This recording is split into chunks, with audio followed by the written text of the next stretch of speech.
who's responsible for this damage?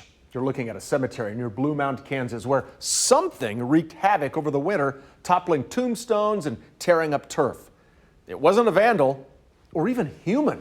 Nathan Vickers shows us what's pestering farmers in rural Kansas and the program that's fighting back.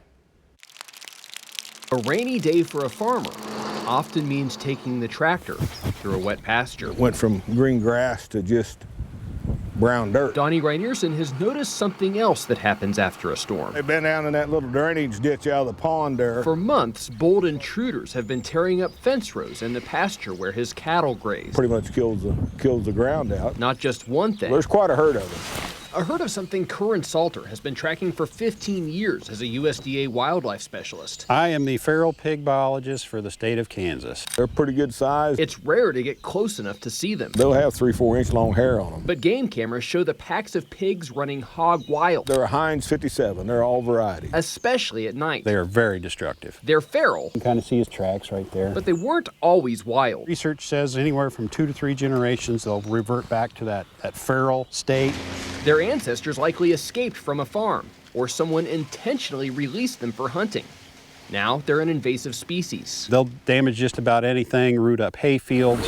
Just ask the Wilsons, who farm just a few miles away. I was convinced that there was absolutely no way. They'll take your fields and just tear them, root them, clear up. Almost threw me off my tractor. It's unbelievable what the damage they can do. They leave behind muddy holes where they wallow and search for food. There's grubs and stuff in there. They're just doing what hogs do. Less than a mile from Reinierson's farm, you can still see the signs of an invasion over the winter that left behind thousands of dollars worth of destruction. They're too destructive to be running around there just tearing property up. The USDA believes a single boar did most of this damage, knocking over entire tombstones, some of them more than 100 years old. It's hard to imagine the damage one pig, let alone 30 or 40, can do in one night. Salter's job is to trap the hogs, using rigs like this that he can trigger through a smartphone once the hogs show up on a game camera. Our goal when we're trapping is to catch that entire group. Hunting the boars only scatters them. We are discouraging the sport hunting of feral pigs.